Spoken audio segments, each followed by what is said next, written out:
Welcome to this powerful conversation, and if you truly want to understand the silent dynamics of distance, growth, and emotional detachment, make sure you become a member of my channel Avoidant Decoded, where we break down what most people only feel but never fully understand. It begins in silence, the kind that doesn't give answers, only echoes. No messages, no closure, just the weight of unanswered questions lingering in your mind. And while you sit there wondering if they ever think of you, something far more powerful is unfolding beneath the surface. Because in this space of no contact, it's not just about losing someone, it's about discovering who you become when you finally stop chasing what was never fully yours.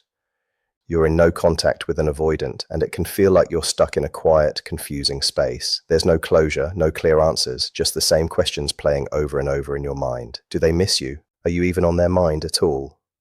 The reality is, avoidant individuals often carry silent expectations during this phase, and how you show up in it says everything about your self-respect and the true nature of the connection. No contact isn't just about not reaching out. It's not just about staying silent on the surface.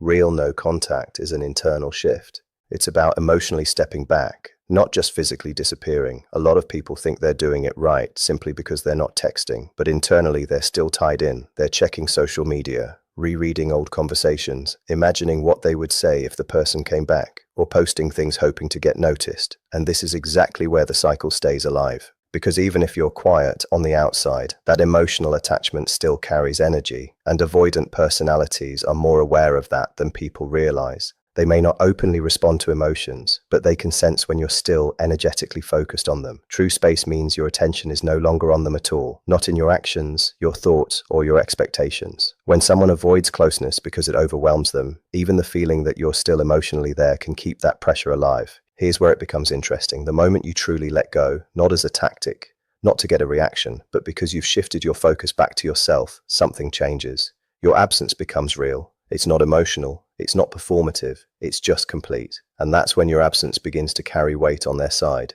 This isn't about punishing them or trying to make them chase you. It's about bringing yourself back into balance so their silence no longer controls how you feel. When someone is used to having a place in your emotional world, even from a distance, they never fully experience what it's like when you're truly gone. But when you remove yourself completely, without drama, without signals, you create a space. And psychologically, that kind of space doesn't stay empty forever. At first, they might feel relieved. Distance feels safe to them. It feels manageable. But when time passes and you don't come back like before, something starts to shift.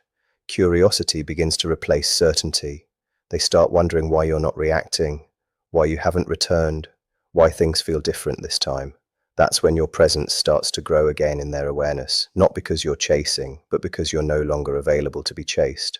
Consistency is everything here. The moment you break no contact out of loneliness or anxiety, the pattern resets. Avoidants are highly aware of patterns. If they see that their silence eventually brings you back, nothing changes. It teaches them that distance is temporary and predictable. But when you hold your ground, no checking, no indirect contact, no slipping back into their orbit, you remove that predictability completely. That's when they're left to face something they didn't have to before. Your energy is no longer there for them to access. And this isn't manipulation, it's self-respect. Real detachment means you're not waiting for their message, not replaying conversations in your head, and not building your emotional life around whether they come back or not. You start living in a way that doesn't depend on them, and that's where your power comes back. Because whether they return or not, you're no longer stuck in uncertainty. The real result of no contact isn't just disappearing, it's changing. It's becoming someone whose life continues to grow without them. Avoidants are highly sensitive to what's real. They may not react to words, but they notice shifts in energy, in identity, in how you carry yourself. If your growth feels forced or staged, it won't have much impact. Posting just to be seen or trying to prove you've moved on often does the opposite. It shows you're still emotionally involved. What actually makes a difference is genuine change. When your life starts evolving in ways that clearly don't revolve around them anymore, it shows. You pick up new habits, build stronger connections, and handle life with more stability, not to prove anything, but because your focus has truly shifted. That kind of growth carries weight because it's real, and this creates a deeper kind of tension. It's not about them fearing they've lost you in a dramatic way. It's the quiet realization that the version of you they once knew is no longer the same, and that version may not be available to them anymore. Avoidant attachment doesn't respond to being seen more. It responds to space, but only when that space is paired with real internal change. When people around you start noticing that you seem calmer, more grounded, more focused, it quietly challenges the assumption they had about you that you would stay emotionally stuck in the same place. And at that point, no contact stops being about waiting for them or hoping they return. It becomes something else entirely. It becomes a process where you rebuild who you are without needing their involvement. Whether they come back or not, you're no longer the same person who was hurting before. Avoidant individuals are often drawn, even if they don't realize it, to people who show emotional stability, independence, strong boundaries, and the ability to manage their own feelings without constantly needing reassurance. And when you start naturally developing those traits, something shifts. Either they begin to meet you at that level, or it becomes clear that they can't sustain that kind of connection. The change doesn't come from big dramatic moves. It shows up in the small, everyday ways your life begins to look different without you trying to prove anything. You finally do the things you kept putting off. You show up in conversations more relaxed, more present, not constantly distracted by what they're doing or thinking. You're no longer waiting for attention to feel okay, and over time, these quiet changes build up. For someone who assumed you would always be emotionally available, it creates a realization they didn't expect. The version of you they once knew isn't accessible in the same way anymore. But this only works when it's real. If it's done as a strategy, it loses its impact. Authenticity is what makes the shift undeniable. There's also a subtle balance in this dynamic. Completely disappearing in a way that feels final can sometimes make it easier for them to detach fully, but a calm, steady distance, where you're not chasing, not reacting, but also not emotionally available, creates a kind of unresolved space that's harder to ignore. Avoidant patterns often sit between two opposing fears: getting too close and losing someone. The goal isn't to trigger panic or force a reaction. It's to allow a level of uncertainty that naturally leads them to reflect instead of withdraw. Extreme reactions usually don't work. Chasing pushes them further away. Cutting them off in anger often closes the door completely. But steady, neutral distance interrupts what they expect. They're used to either emotional pursuit or emotional shutdown. What they don't expect is calm detachment. And if they do reach out at some point, how you respond matters just as much as the distance you created. This is where many people undo everything. They either ignore the message in a way that feels like punishment, or they respond with too much emotion and fall back into old patterns. The balance is simple, but powerful. Stay grounded. A calm response like, "Good to hear from you, hope you're doing well," says more than it seems. It shows that your emotional state isn't tied to their presence anymore, and that alone shifts the dynamic. It introduces something new, an unspoken question about whether the effort will now need to come from them. What makes this approach strong isn't manipulation, it's reflection. You're no longer chasing, but you're also not overextending yourself. You exist in a steady, self-contained space. And the biggest shift during no contact isn't about changing their behavior, it's about changing your own internal patterns. Avoidant dynamics are highly sensitive to emotional dependence. When you stop relying on someone else for validation and start building stability within yourself, that shift is felt, even without direct contact. This is where deeper healing begins. It's not about pretending to be secure or forcing yourself to feel nothing. It's about understanding your own patterns, where your sensitivity comes from, your fear of abandonment, your emotional reactions.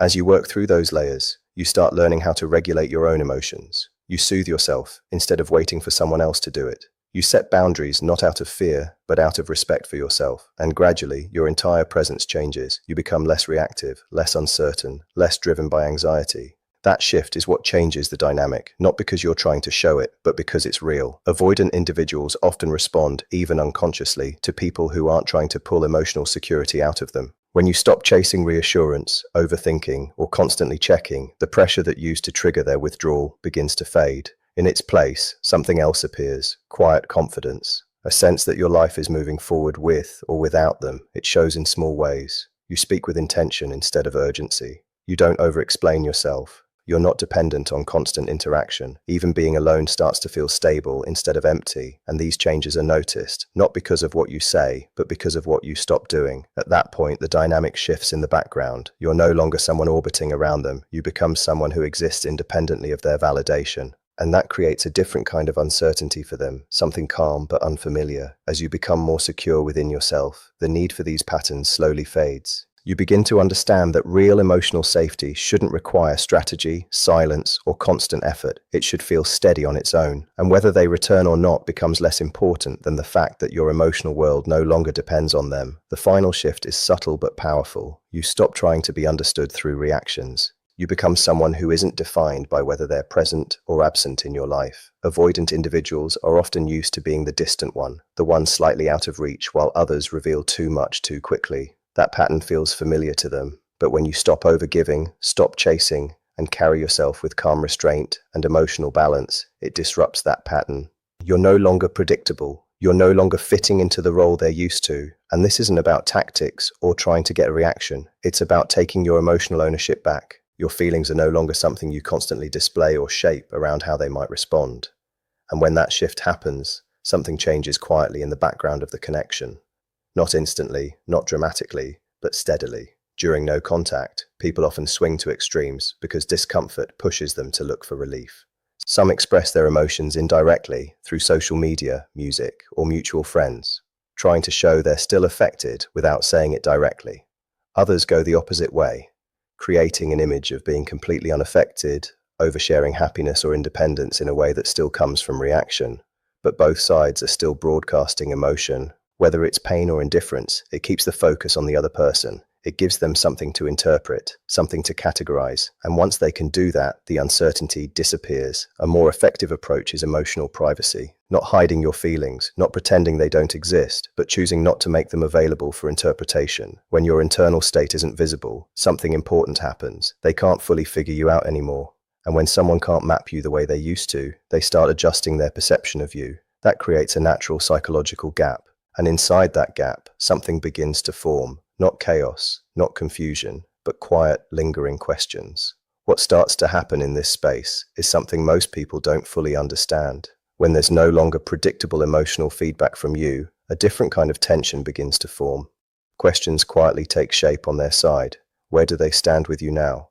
Are you still the same emotionally, or has something changed? Have you moved on, or are you just silent? That uncertainty carries more weight than people think, especially with avoidant individuals. Avoidants tend to be more observant than they let on. They may not express much, and they may not react in obvious ways, but they notice patterns. They track consistency. They pick up on shifts in rhythm when something that used to happen no longer does. They notice when your reactions stop, when your emotional energy no longer moves in response to them, when the usual cycle of attention and distance no longer gets the same response. Even silence communicates something. Even your absence becomes a message.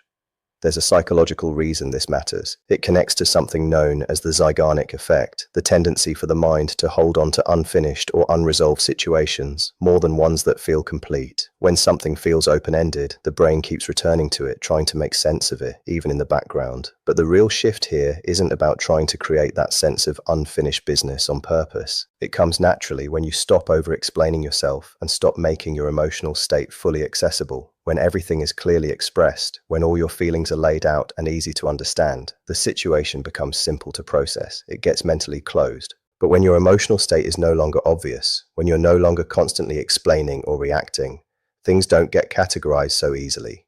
There's more space, more ambiguity, and that space lingers. Still, the deeper truth is that this isn't really about what's happening in their mind. It's about what's changing in you.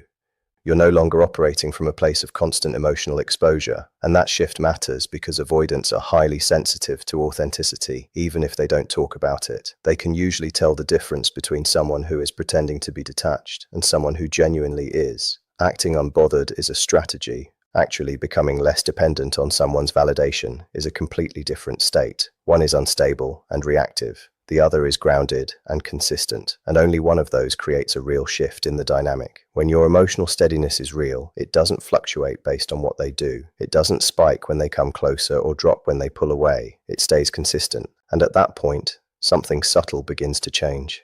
Without your usual emotional cues, they're no longer operating in a familiar environment.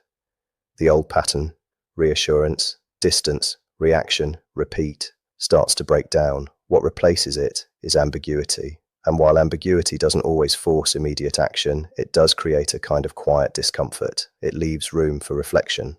Without your reactions filling in the gaps, their mind starts to do it instead. Questions begin to surface over time. Has something shifted? Why does this feel different now? Are you still emotionally available in the same way, or has that access changed? This isn't about creating anxiety or trying to destabilize them. It's about removing the predictability that allowed the connection to stay in a comfortable, distant pattern. When someone knows exactly how you feel and how you'll respond, they can keep things at a distance without much effort. But when that certainty disappears, the connection becomes harder to neatly define or set aside. What happens then is a quiet shift in the dynamic, not through confrontation or effort, but through the absence of what used to be there. The clarity you once provided is no longer available in the same way, and that alone changes the psychological balance. But the most important part of all of this has nothing to do with them. The real transformation is internal. No contact isn't about controlling their thoughts, their feelings, or their actions. It's about reaching a point where your emotional stability isn't tied to those things anymore. This is where emotional independence stops being an idea and becomes something real. You're no longer checking for signs, overanalyzing silence, or adjusting yourself based on how close or distant they seem. Your internal world starts to reorganize. You stop needing validation from someone who isn't consistently showing up. You stop shaping your behavior around how they might interpret it. And slowly, your energy shifts away from anticipation. You begin to see the difference between reacting from insecurity and responding from clarity. Insecurity pushes you to act quickly, to fix things, to seek reassurance. Clarity doesn't rush. It observes. It chooses carefully. It doesn't overextend just to maintain a connection. Your boundaries begin to change too. They're no longer about sending a message or influencing how someone sees you. They become personal standards, quiet, steady, and firm. You stop over-explaining. You stop giving more than what's being met. You stop trying to earn consistency from someone who isn't consistent. Over time, this doesn't just affect one relationship. It changes your entire pattern. What once felt urgent starts to settle. You become less reactive to absence. Silence stops feeling like something that needs to be filled. Being alone no longer feels uncomfortable. It just feels neutral. Your sense of self becomes more stable, no longer tied to being chosen or validated by someone else. And at that point, the original dynamic starts to lose its hold on you, not because they've changed, but because you have. Whether they come back, stay distant, or move in and out of your life, stops being the center of your emotional world. It doesn't mean it has zero impact, but it no longer controls how you feel.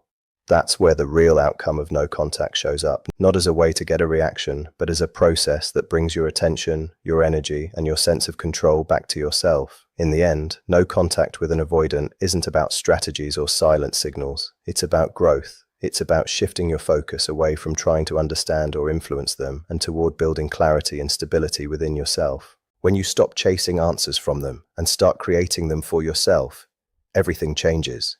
The dynamic loses its power. Not because they finally responded, but because you're no longer waiting for them to. No contact was never about making them return. It was about bringing you back to yourself.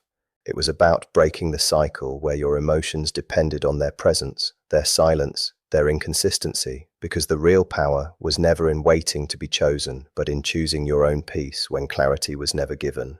And somewhere along this journey, without forcing it, without announcing it, you changed. You became steady where you were, once reactive, whole where you once felt incomplete. So whether they come back or remain a distant memory, it no longer defines you, because the version of you that needed them to complete the story no longer exists.